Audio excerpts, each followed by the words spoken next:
ഈ മുനമ്പത്തെ ജനങ്ങളുടെ തലയ്ക്ക് മുകളിൽ വഖഫ് എന്ന് പറയുന്ന നിയമം ഒരു വാള് പോലെ തൂങ്ങി ആടിക്കൊണ്ടിരിക്കുകയാണ്. കഴിഞ്ഞ 30-ലേറെ ദിവസങ്ങളിലായി സമരപ്പന്തലിലാണ് നൂറുകണക്കിന് ആളുകൾ. എന്തായാലും ഇതിനെക്കുറിച്ചൊക്കെ നമുക്ക് ചോദിച്ചറിയേണ്ടതുണ്ട്. ഇവരുടെ ആശങ്കകൾക്കൊരു പരിഹാരം ഉടനെങ്ങാനും ലഭിക്കുമോ എന്നൊക്കെ നമുക്ക് അറിയേണ്ടതുണ്ട്. നമ്മുടെ അൽമായ ഫോറത്തിൻ്റെ സെക്രട്ടറിയായ ടോണി ചിറ്റിലപ്പള്ളി ഇപ്പോൾ നമ്മുടെ കൂടെ ചേരുന്നുണ്ട്. Good evening sir. സാർ, ഈ മുനമ്പത്തെ പ്രശ്നം ദിവസങ്ങളായി ഇങ്ങനെ നടന്നുകൊണ്ടിരിക്കുകയാണ്. ഇതിന് ഈ ആശങ്കകൾക്ക് ഒരു പരിഹാരമാകില്ലേ?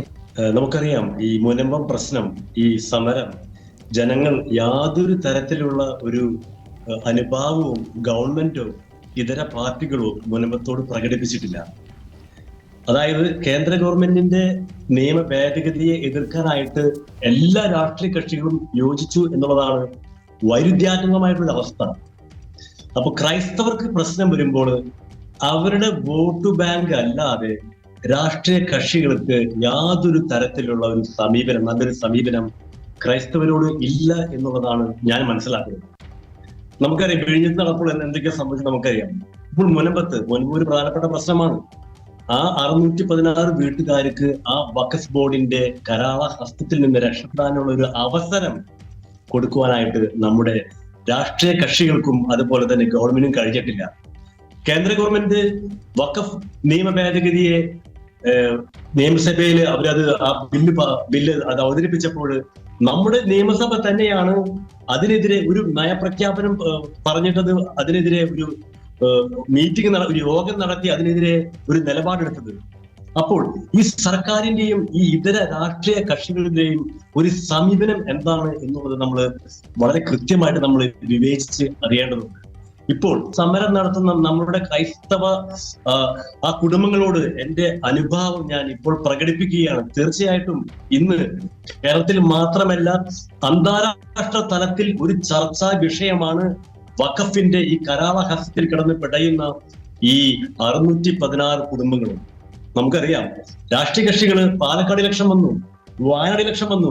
അപ്പോൾ ഇലക്ഷൻ വരുമ്പോൾ ക്രൈസ്തവരുടെ വോട്ട് ബാങ്ക് ഉറപ്പിക്കുവാനായിട്ട് ചില രാഷ്ട്രീയ കക്ഷികള് ഒരുമിച്ച് ചേർന്നുകൊണ്ട് നമുക്ക് മുനമ്പം പ്രശ്നം പരിഹരിക്കാം, നമുക്കൊരു പരിഹാരം നടത്താം എന്ന് പറഞ്ഞുകൊണ്ട് പല രാഷ്ട്രീയ പാർട്ടികളും ഒന്നിച്ചു കൂടുകയുണ്ടായി. എന്റെ ഒരു അഭിപ്രായത്തിൽ ഇതെല്ലാം വെറും മുതലക്കണ്ണീരാണ്. ഇപ്പൊ ഇലക്ഷൻ ഇന്ന് കഴിയാൻ പോകാണ്, പാലക്കാട് ഇലക്ഷൻ. എവിടെയാണ് നമ്മൾ സർക്കാർ നിൽക്കുന്നത്? ഈ വഖഫ് ബോർഡ് കൺകറന്റ് ലിസ്റ്റിൽ പെട്ടതല്ലേ? അപ്പോൾ ഈ വഖഫ് ബോർഡ് ഒരു ഭാരതത്തിലെ ഒരു നിയമ സംവിധാനത്തിന് മേലാണോ? ഭരണഘടനയ്ക്ക് മുകളിലാണ് വഖഫ് ബോർഡ്. ഇത് നമ്മൾ ചർച്ച ചെയ്യണം നിയമപരമായിട്ട്.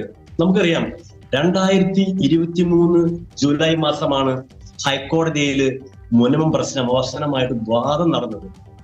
അവിടെ വളരെ എളുപ്പത്തിൽ എതിർകക്ഷികൾ സ്റ്റേ വാങ്ങിച്ച് മുനമ്പം ഭൂമി തങ്ങളുടേതാണെന്ന് വരുത്തി വെക്കാൻ ഹൈക്കോടതിയിൽ നിന്ന് അതൊരു റിട്ട് വാങ്ങിച്ചു, അവരൊരു സ്റ്റേ വാങ്ങിച്ചു.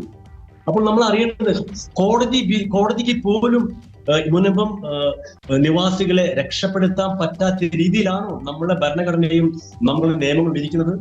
ഇത് കൺകറന്റ് ലിസ്റ്റിൽ പെട്ടതല്ലേ ഞാൻ ചോദിക്കുന്നത്. തീർച്ചയായിട്ടും നമുക്കറിയാം, സെക്ഷൻ 40 ഈ 1995 സെക്ഷൻ 40 വെച്ചാണ് ഈ ഒരു വിധി ഹൈക്കോടതി നടപ്പിലാക്കിയത്. ഈ സെക്ഷൻ 40 അത് അബോളിഷ് ചെയ്യാതെ, നിരോധിക്കാതെ ഒരിക്കലും കോടതിയിൽ നിയമപരീക്ഷ ഈ മുനമ്പത്തെ ജനങ്ങൾക്ക് കിട്ടില്ല. അതെ, ഈ സെക്ഷൻ പരിഹരിക്കപ്പെടാതെ ഇവർക്ക് ഈ നിയമപരിരക്ഷ ലഭിക്കില്ല എന്ന കാര്യം ഉറപ്പാണ്. പരിഹാരം അത് താൽക്കാലികമായിട്ടുള്ള ഒരു പരിഹാരമല്ല. ഒരു നിയമ സംവിധാനത്തിലൂടെ ശാശ്വതമായിട്ട് ഈ ഭൂമി മുനമ്പത്തെ ക്രൈസ്തവരുടെ ആണ് എന്ന് നിശ്ചയമായിട്ടും നിൽക്കുന്ന ഒരു നിയമ പരിഹാരമാണ് നമുക്ക് വേണ്ടത്. അല്ലാതെ താൽക്കാലികങ്ങൾക്ക് ഒരു നിയമ പരിരക്ഷ തന്നെയാണ് വേണ്ടത്. ഉന്നതതല യോഗത്തിൽ പരിഹാരമുണ്ടായില്ലെങ്കിൽ ഈ സമരസമിതി വീണ്ടും സമരം തുടരുക തന്നെ ചെയ്യുമോ? തീർച്ചയായിട്ടും. ഞാൻ പറയുന്നത്, കേരളത്തിലെ ക്രൈസ്തവർ മാത്രമല്ല, അന്താരാഷ്ട്ര തലത്തിൽ ശ്രദ്ധിക്കപ്പെട്ട ഒരു സമരമാണ് മുനമ്പത്തെ സമരം. നമുക്കറിയാം, വിഴിഞ്ഞ സമരം അത് എത്രയോ അതിന്റെ ആഫ്റ്റർ എഫക്റ്റ്, അതിന്റെ പ്രത്യാഘാതങ്ങൾ എത്രയോ ജനങ്ങളെ ബാധിച്ചു നമ്മൾ മനസ്സിലാക്കണം. തീർച്ചയായിട്ടും ഇത് മുനമ്പംകാരുടെ മാത്രം പ്രശ്നമല്ല. കേരളത്തിലെ, ഭാരതത്തിലെ, ലോകത്തെ മൊത്തം ക്രൈസ്തവരുടെ പ്രശ്നമാണ്. നാളെ വഖഫ് ബോർഡ് ഇന്ത്യ മുഴുവൻ ചോദിച്ചു ഇത് ഞങ്ങളുടേതാണെന്ന് പറഞ്ഞാൽ നമ്മൾ സമ്മതിക്കാൻ പറ്റൂ? ഇപ്പോൾ ഒരു പ്രദേശത്തെ മാത്രമാണ് വഖഫ് ബോർഡ് നോട്ടമിട്ട് വെച്ചിരിക്കുന്നത്. നാളെ നമുക്കറിയാം, ചാവക്കാട് പാലിയൂര് ക്രൈസ്തവ പ്രദേശങ്ങൾ മുഴുവൻ വഖഫ് ബോർഡിന്റേതാണെന്നുള്ള ഒരു അവകാശവാദവുമായിട്ട് ഇപ്പോഴും കേസ് നടത്തുവാനും അതുപോലെ തൽപര കക്ഷി മുമ്പോട്ട് വന്നിട്ടുണ്ട്. ഇത് ഒരിക്കലും നമുക്ക് വകവെച്ചു കൊടുക്കാൻ പറ്റത്തില്ല. നിയമപരമായിട്ട് നമ്മൾ നേരിടണം. കേരള ഗവൺമെന്റ് ഒരു നിയമപരമായിട്ടുള്ള അത് കോടതിയിൽ നിന്ന്, അത് നമ്മളുടെ ഭരണഘടനയിൽ നിന്ന് ഒരു പരിരക്ഷ മുനമ്പത്തെ ജനങ്ങൾക്ക് ലഭ്യമാക്കണം. അല്ലാതെ വെറുതെ ഒരു മീറ്റിംഗ് വിളിച്ച് നമുക്കിത് പരിഹരിക്കാം, എനിക്ക് മുഖ്യമന്ത്രിയുടെയോ മന്ത്രിമാരുടെയോ അതുപോലെ തന്നെ നിയമസഭയുടെ കാര്യത്തിലൊന്നും എനിക്കൊരു സംശയമില്ല. അവർക്ക് യഥാർത്ഥമായിട്ടുള്ള ഒരു സ്നേഹം, ഒരു കരുണ, ഒരു അനുകമ്പ ഈ ജനത്തോടുണ്ടെങ്കിൽ തീർച്ചയായിട്ടും ഈ വഖഫ് ബോർഡിന്റെ ഈ 40 സെക്ഷൻ അത് അബോളിഷ് ചെയ്യണം, നിരോധിക്കണം. ഈ നിയമം ഇല്ലാതാക്കുന്ന ഒരു വ്യവസ്ഥയ്ക്ക് മാത്രമേ മുനമ്പത്തെ ജനങ്ങളെ രക്ഷപ്പെടുത്താൻ സാധിക്കുള്ളൂ.